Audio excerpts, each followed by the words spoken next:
Samajwadi party में गया तो समाजवादी पार्टी के पास मात्र 60% वोट था। अब मुस्लिम भाई कितना दे दिया? 30% वोट अपना कहां मिला दिया? जहां 7-8% था। अगर 24 में 20% लाया गया होगा तो भाजपा की 90% सीटों पर जमानत नहीं बचती, लेकिन गलत प्रचार करके वहां मिला दिया गया तो 30% हमारे मुस्लिम भाई का और 8% समाजवादी का, तो कितना हो गया? 28 और 2-3% माहौल का 29, 30, 31, 32 पॉइंट तक परसेंट वोट जाते जाते समाजवादी पार्टी खड़ी हो गई। लेकिन अगर बीएसपी को मजबूत से दिखाया गया होता तो हमारा 24% एससी एसटी 24-26% और 20% हमारा मुस्लिम भाई, हम कितना हो गए? 26-20 46 और जो 52% बैकवर्ड है, जिस समाज को 1952 में वोट पड़ा, 84 में बीएसपी बनी, 32 साल तक जिन पिछड़ों को चुनाव लड़ने नहीं दिया गया, जितने हाथे की दुकान छोड़ो, ये समाज भी आपके साथ आने को तैयार था। लेकिन जब वो देखा कि बीएसपी को डरी बताया जा रहा, समाजवादी को लड़ाई में दिखाया जा रहा और वो समाजवादी जो सत्ता में आ गई तो पूरे बैकवर्डों का हिस्सा अकेले एक परिवार को खिला देगी, तो वो क्या किया? वो बिना मांगे भाजपा में चला गया। लेकिन आज मैं बता रहा हूं, वो पिछड़ा समाज अपने आप को ठगा महसूस कर रहा है। आज पूरे उत्तर प्रदेश में, पूरे देश में आज मुस्लिम भाई भी विचार कर रहा है कि जब हम 22 में पूरा वोट दिए तब भी समाजवादी भाजपा को नहीं हरा पाई, और उसके समझ में ये बात आ गई है कि अब हम 24-26% मुस्लिम पिछड़ एससी भाई और 20% मुस्लिम भाई, कितना हो जाएगा? 46 और 52% बैकवर्ड में, हम 52 नहीं कह रहे, अगर 30% भी आ गया और आने को तैयार है, क्योंकि बहन जी सब समाज की भागीदारी इस लोकसभा में मजबूती से दे रहे हैं। अगर 30% भी आया तो 46 और 30 कितना होगा? 76 और 2-4% हमारा न्याय कुशल ब्राह्मण क्षत्रिय वैश्य भाई 80 और 50% भी अगर वोट पड़ा कितना होगा? 40। और जब बहुजन समाज पार्टी 40 पे खड़ी होगी तो ना इंडिया का पता लगेगा और ना इंडिया का। और इसको फिर साजिश की जा रही है। आज तमाम लोग ये बोलते हैं, तमाम प्रचार कल से प्रचार कराया जा रहा है क्या कि अगर इंडिया गठबंधन में बीएसपी नहीं आई तो जान लो कि भाजपा की थी, प्रचार किया जा रहा है। लेकिन अगर इंडिया गठबंधन बनाने वाले नीतीश जी भाजपा के टीम बन गए तो ये कोई नहीं कह रहा। ममता जी अगर छोड़ के चली गई तो कोई नहीं कह रहा। भगवंत मान छोड़ के चले गए तो कोई नहीं कह रहा। ये मेरे सम्मानित साथियों, आज सीधी लड़ाई इस उत्तर प्रदेश में बीजेपी और बीएसपी की आमने सामने हो गई है। इंडिया गठबंधन खत्म है। जरा इस पे गौर करिएगा, क्योंकि आपसे चौराहों पर बहस करनी पड़ेगी, आपको बताना पड़ेगा, आपको गुमराह किया जाएगा कि इंडिया गठबंधन भारी है, इंडिया गठबंधन से लड़ाई बीजेपी की है।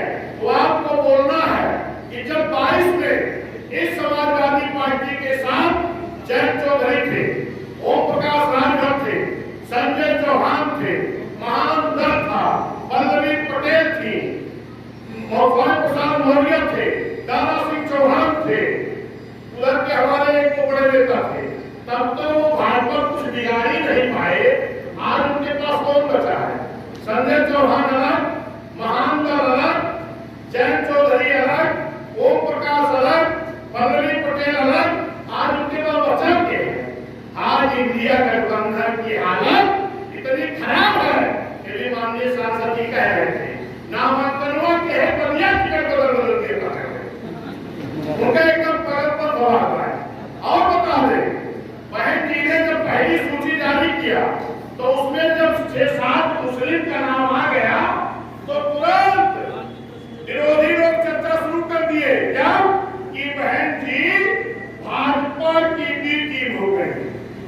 सपा को हराने के लिए 7 मुस्लिम दे दिया।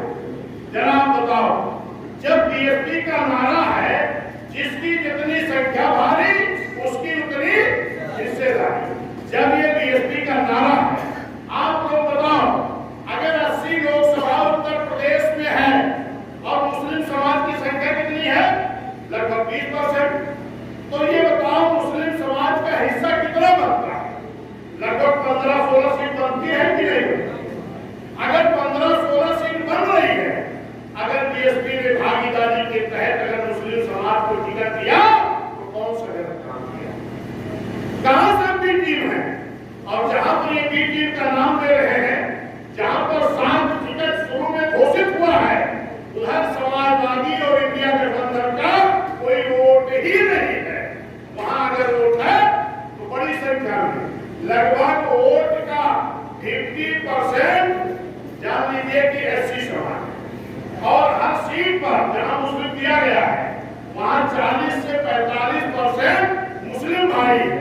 मैं ईमानदारी से कह रहा हूं, उन सीटों पर खाली एससी समाज हमारा, एससी समाज और मुस्लिम भाई खड़ा हो जाए तो दूसरे किसी तरह की जमानत नहीं बचती है, वो भी टीम वाली नहीं है, हमारी सीट जीतने वाली है।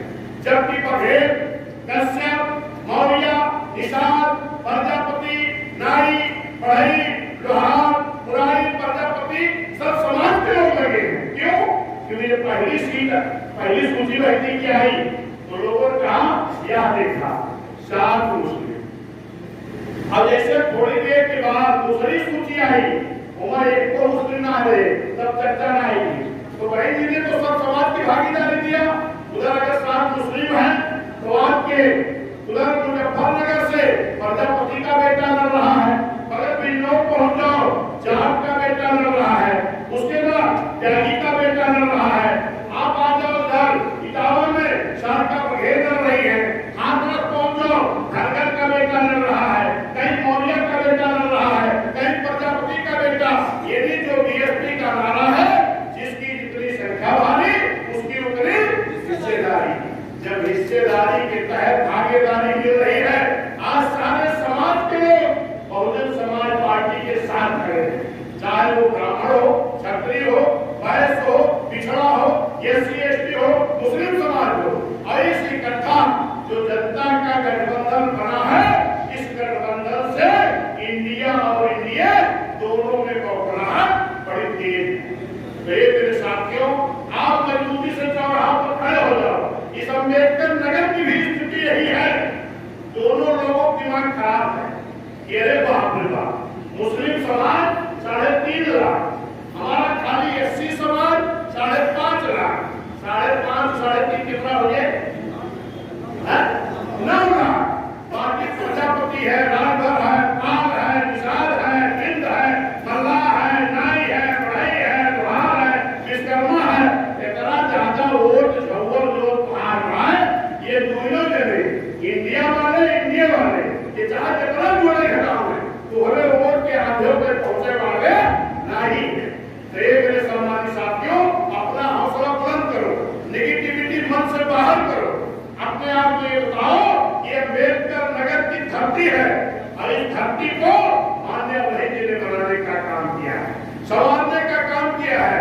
ये बहन जी का जिला है और बहन जी के सम्मान के लिए यहाँ लगभग ज्यादा समय तक हमें लगता है इस अम्बेडकर नगर का एमपी कोई हुआ है वो बहुजन समाज पार्टी का ही एमपी यहाँ बना है। मेरे सम्मानित साथियों, फिर से बना लो, बता दो। अब एक नारा दिया है सांसद जी ने, क्या नारा दिए हैं? एक दबाओ 2 भगाओ। क्या भगावत है? जो रोजे भागत रोजे भागत ये करते वह करना, वह करते ये करना, काम दल बदलू भगेड़ा। उनका कहा था मानव कांसीराम साहब, याद है कि नहीं? ये आया राम गया राम है, तो आया राम गया राम का अगर ठीक करेगा तो एक दबाओ